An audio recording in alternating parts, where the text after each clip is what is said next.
Chapter 28. After 20 years, Kate Barlow returned to Green Lake.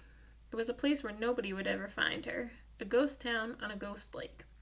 The peach trees had all died, but there were a couple of small oak trees still growing by an old abandoned cabin. The cabin used to be on the eastern shore of the lake. Now the edge of the lake was over 5 miles, and it was little more than a small pond full of dirty water. She lived in the cabin. Sometimes she could hear Sam's voice echoing across the emptiness. "Onions! Sweet fresh onions!"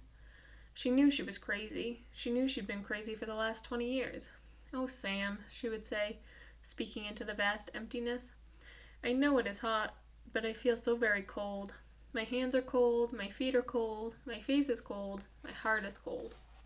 And sometimes she would hear him say, "I can fix that," and she'd feel his warm arm across her shoulders.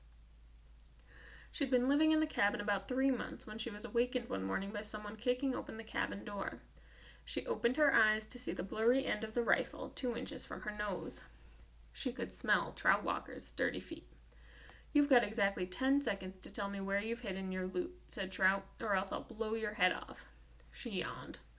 A red-headed woman was there with Trout. Kate could see her rummaging through the cabin, dumping drawers and knocking things from shelves of cabinets.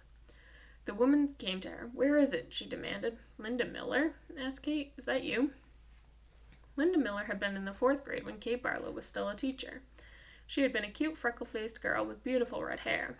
Now her face was blotchy and her hair was dirty and scraggly. "It's Linda Walker now," said Trout. "Oh, Linda, I'm so sorry," said Kate. Trout drabbed her throat with the rifle. "Where's the loot?" "There is no loot," said Kate. "Don't give me that," shouted Trout. "You've robbed every bank from here to Houston." "You better tell him," said Linda. "We're desperate." "You married him for his money, didn't you?" asked Kate. Linda nodded. "But it's all gone. It dried up with the lake. The peach trees, the livestock. I kept thinking, it has to rain soon. The drought can't last forever. But it just keeps getting hotter and hotter and hotter." Her eyes fixed on the shovel, which was leaning up against the fireplace. "She's buried it," she declared. "I don't know what you're talking about," said Kate. There was a loud blast as Trout fired his rifle just above her head. The window behind her shattered. "Where is it buried?" he demanded. "Go ahead and kill me, Trout," said Kate, "but I sure hope you like to dig, because you're going to be digging for a long time. It's a big, vast wasteland out there. You and your children and their children can dig for the next 100 years and you'll never find it." Linda grabbed Kate's hair and jerked her head back. "Oh, we're not going to kill you," she said.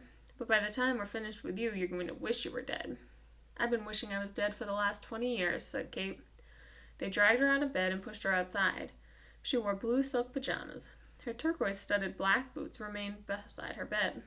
They loosely tied her legs together so she could walk, but she couldn't run. They made her walk barefoot on the hot ground. They wouldn't let her stop walking. "Not until you take us to the loot," said Trout. Linda hit Kate on the back of her legs with the shovel. "You're going to take it to us sooner or later, so you might as well make it sooner." She walked one way, then the other, until her feet were black and blistered. Whenever she stopped, Linda whacked her with the shovel. "I'm losing my patience," warned Trout. She felt the shovel jab into her back, and she fell onto hard dirt. "Get up," ordered Linda.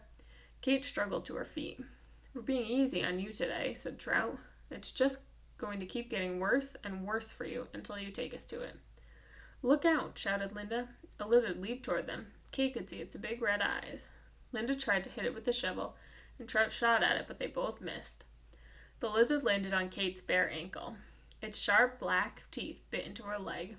Its white tongue lapped up the droplets of blood that leaked out of the wound. Kate smiled. There was nothing they could do to her anymore. "Start digging," she said. "Where is it?" Linda screeched. "Where'd you bury it?" Trout demanded. Kate Barlow died laughing.